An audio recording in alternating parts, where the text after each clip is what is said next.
First part of the trip, 4-hour drive to Nashville to meet up with the boys.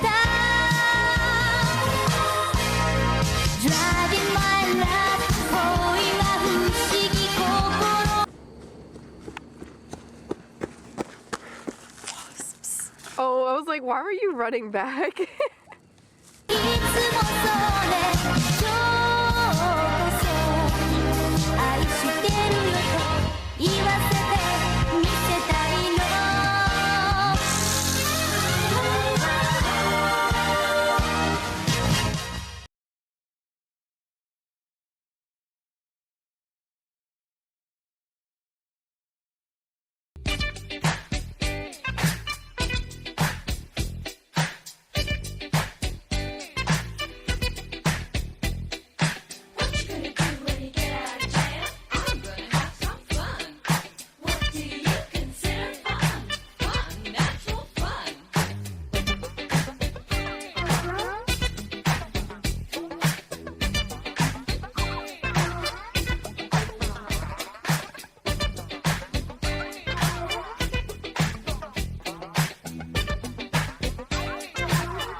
I just got back from the trip I had been waiting for since the beginning of the year. What you're about to see is my POV of MotoGP in Austin. I really didn't know how to piece this stuff together. I usually do one of those fun reel things, synchronized to music and an edit, but I thought a different approach to this whole travel video vlog type thing would be fun, and then have me kind of live-splain everything that happened over the last Wednesday to Sunday, 5-ish days that I was gone. There are a good portion of you that have found me via motorsports, and then there's a good portion of you that have known me before my new obsession of motorsports. So I figured I'd briefly go in to detail on how a MotoGP weekend works, but not over-explain too much to where it's annoying for those of you who know what's going on. But I know there's a few of you that don't, so I don't mind going into it a bit to also fill in the gaps of the lack of me being present during this video. There are quite a few times where I just didn't record because I was focused on the weekend. I had a blast. I already miss it, so I'm excited to delve into these memories again and have something cool to look back on with some really great friends. I'm going to stop shaking the desk now. We checked into our hotel and then we kind of went to bed around 10, 11 because we knew we were going to have to get up pretty early the next morning. I'm an early riser. I usually get up before everyone else, so I was up around 6-ish, 5:30-ish every morning. Waited for everyone to get ready, and we arrived at the track each day roughly around 8 o'clock, 9 o'clock.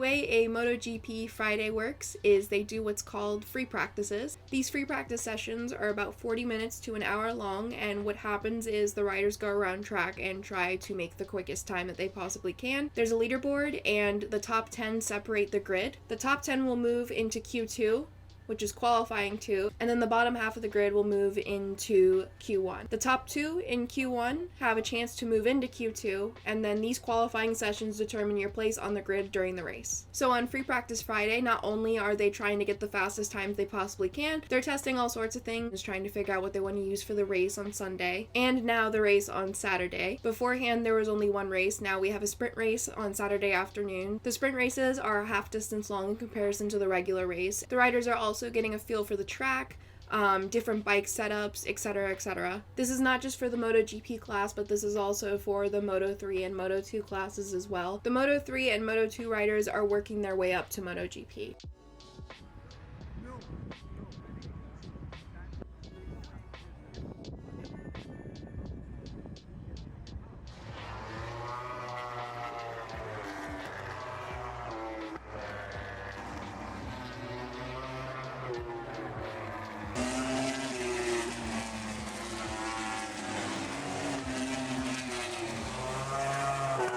So we walked around for quite a bit. Last year I liked to use Friday to find good places to watch the races. We hadn't explored a whole other side of the track, which was around turn 11 and 12, because it's quite a bit of a walk away from the regular concessions area. We had seats at the grandstands in turn 12, so we walked all the way around to turn 11.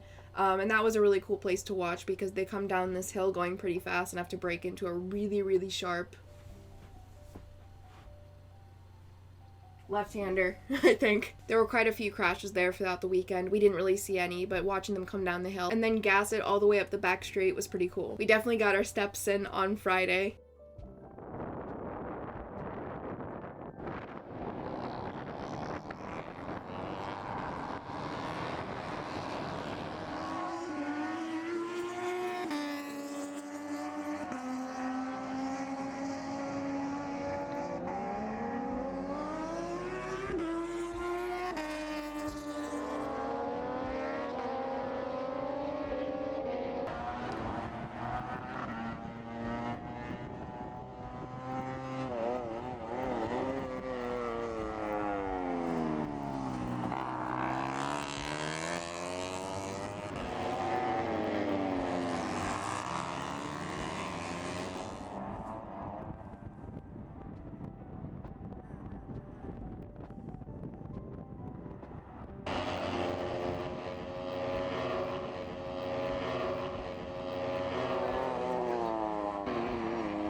MotoGP ends the day with free practice 2, and after that we went back to our hotel room. We got situated, then we decided to go explore a different part of Austin. We got something to eat, hung out in the hot tub, and then went to bed and got ready for the next day.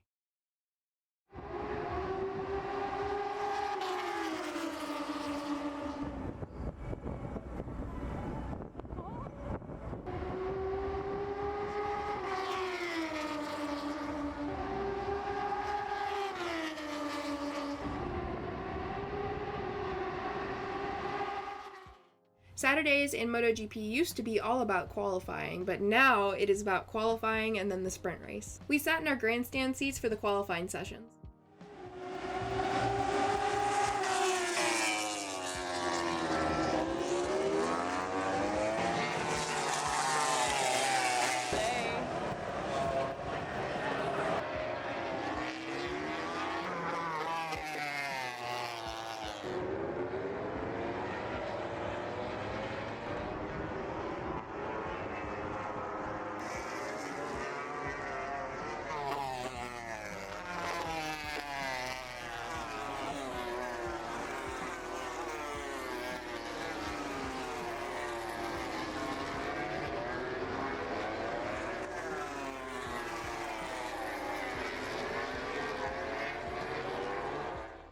What's tricky about this weekend was every day was a different condition.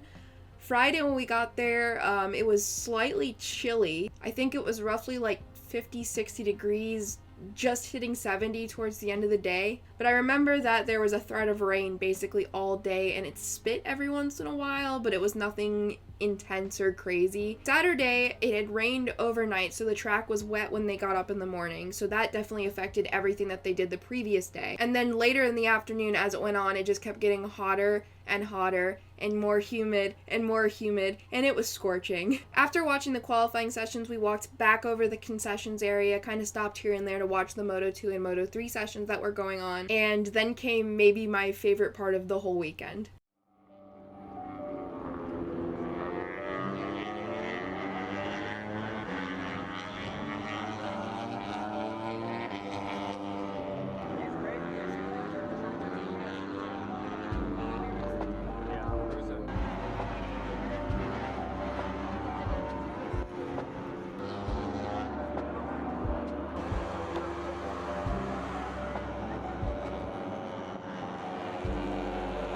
I didn't get to last year, but there's a huge tower in COTA where you can see the whole track and pretty much everything surrounding it. Since Texas is so flat, you can basically see the skyline of Austin and then beyond. There's a really beautiful haze that kind of blankets the hills in the background. It's so nice. I think some of my favorite photos and footage I got are from being up in the tower, and again, I was so happy to be up there. It's such a cool experience.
I walked the steps all the way down. Some of the footage is from the different levels of stairs, and I remember looking over the edge and being like, I have made literally no progress. You're way higher up than you think you are. When you start walking down, you are way higher up than you thought you were previously, and it just kept going, and by the end my legs felt like complete jelly. But again, I was getting those steps in. After that, we made our way to one of the bridges and found a spot in the shade and sat down for the sprint race. I didn't get much footage for the sprint race because I was very focused and involved in the race itself. It was really exciting to watch that from where we were. There was a really cool echo from the bikes underneath the bridge. After the race, MotoGP held a fan Q&A, and I thought that'd be really neat to see and hear from the riders, especially after such a hot and brutal day. It was really cool getting to hear the riders talk about their weekend experience thus far, but the heat just pounding on our backs, the lack of water, and the really loud bass from the DJ was making it difficult to stay long. Pretty much all of them stood around and signed stuff for people, and if that didn't just show the humility of these dudes, I don't know what would. We stuck through it, acclimated to the heat though, and it was worth it in the end, I think. I'm not really a signature person, so I didn't get anything signed, but again, it was just cool to hear them talk about their weekend. Race day fuel. Maybe.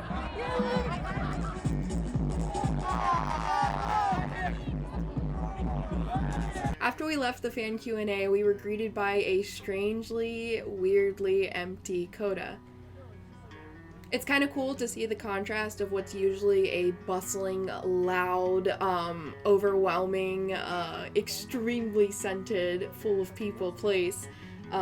Dead, empty, quiet, a soft breeze, a faint sound of motorcycles somewhere in the distance. Chloe and I mutually agreed to go jump in the pool after sweating off what felt like 15 pounds over the course of the day, and that was a beautiful and amazing end to that Saturday.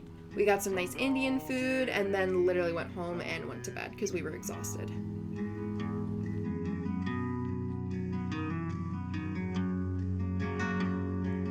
Rainbows and ridges and riders and rounds, lovers and music all have a time. Someone gets started and someone resigns.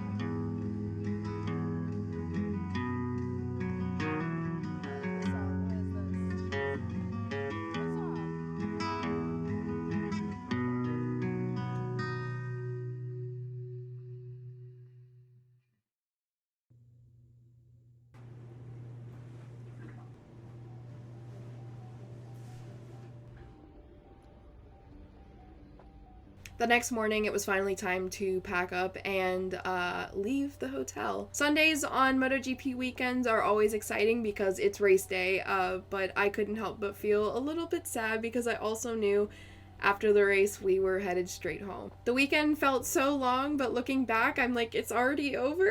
So we checked out and headed straight to the track.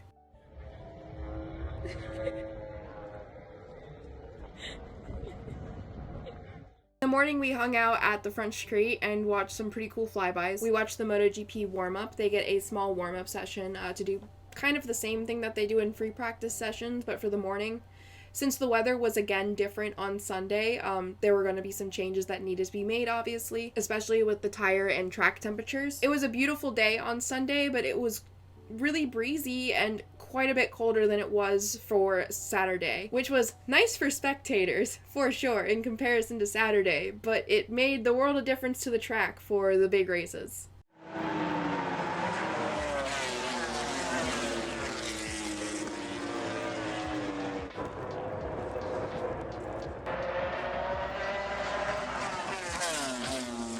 We walked around for a bit after the warm-up, and then we decided we were going to watch the races from the S's. We watched the Moto3 race, the Moto2 race, and the MotoGP race from the S's that day. We kind of moved our way up the hill. We started towards the bridge and then moved all the way towards the hill under the big Texas flag and underneath one of the cam operators, which the nerdy side of me always enjoys kind of watching. MotoGP cam ops are something else, man. Don't even get me started. Like, sports cam ops are animals. I do not understand how y'all do that, but it's so cool to watch. I am the most mediocre cam op in the world, but goddamn, can I pull some focus?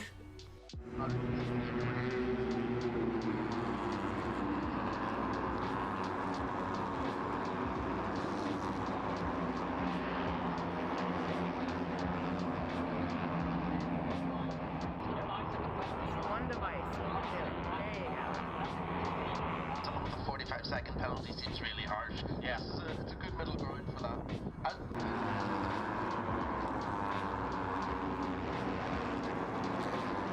Do you argue that ᴄᴚᴅ is actually in second place? Because there's maybe a few of the others at the back. That's really cute. I'm not sure that maybe to reset the brain after that big scare and to be able to fully concentrate. I want to see the slow-mo of his moments.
All three races were equally exciting. The Moto 3 race, the guy I was rooting for crashed out, unfortunately, but still gave a pretty good run. The race was very entertaining. The dude I was rooting for in the Moto 2 race won. Pedro Acosta and Tony Arbolino gave quite a few exciting laps towards the end of the race, and it was really, really great to watch. Here he comes.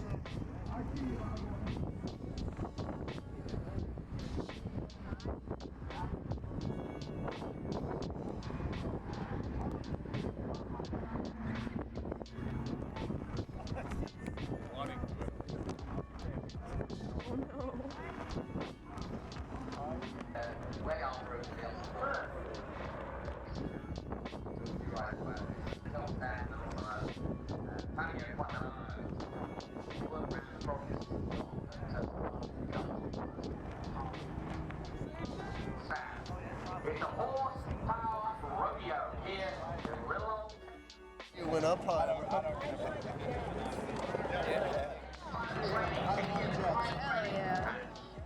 Going solid well, finishing 7th, so he needs a better start. Very proud. Austin is the live music capital of the world, but it's fast becoming.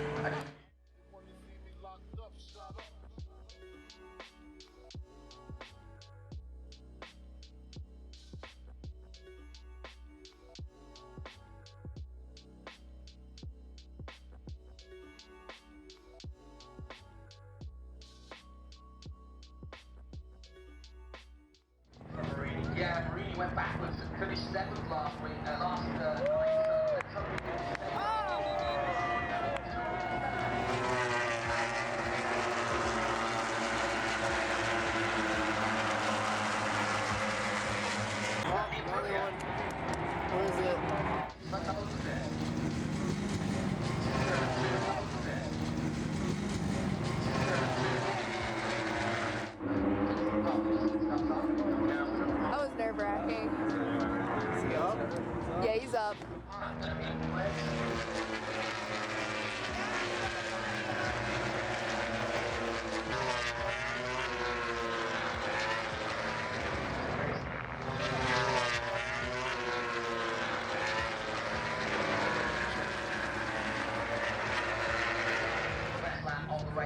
you can see how it's affecting the race.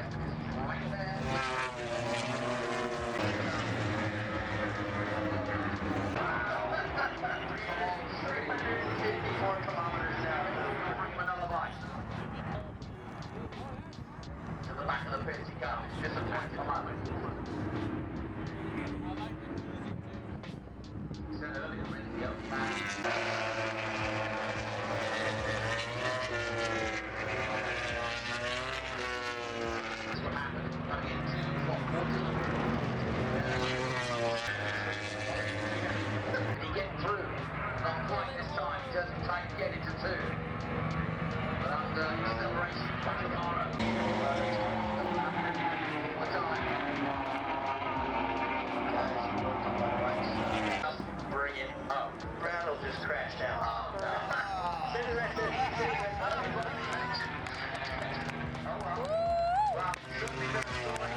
MotoGP race was exciting. Rins won COTA. It was pretty sick. ᴇʟ괜ᴜ got third, which was awesome, getting to see his first podium of the season. I believe ᴄʀᴇᴅɪᴛ got his first MotoGP podium. I want to make a special shout out to this little beast of a camera right here. I watched a YouTuber recommend this little camera, and I literally got this for this trip, and oh my god, the footage I got with it is so fun. It shoots 1080. This thing came out like at the birth of YouTube. See, it's got a cute little YouTube sticker when everyone was like, I'm gonna start vlogging. It was so lightweight to carry around. I knew the lens that I have for my Fuji was not gonna cut it for some of the stuff I wanted to accomplish shooting motorcycle racing. So this guy was so much fun. Obviously, it's not amazing 4K footage, but I think it made for a really cool travel companion style vlog feel. But yeah, this thing was so much fun. I gave it to Chloe quite a few times. Some of the footage she totally took, just to give her some credit, especially the race footage, because I'm so bad about not shooting race footage. Say what's up to the JVC, baby. Really good little investment, like 40 bucks on eBay. And then came another very cool part of the weekend, which was walking up to the podium. Man, it was pretty cool. Very dreamy. All I could think about is how dreamy it was because there was just confetti falling everywhere. Everyone was taking pictures on the track, looking at the grid. Again, I had gotten to the point where I was like, oh man, it's over. But I had a blast, and I'm really glad to have good friends to enjoy some good racing with.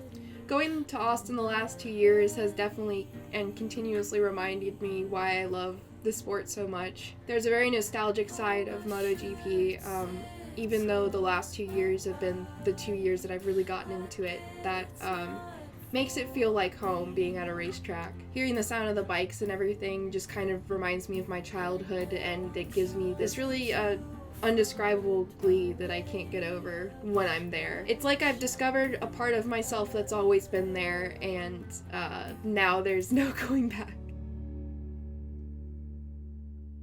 I just think I'm too high.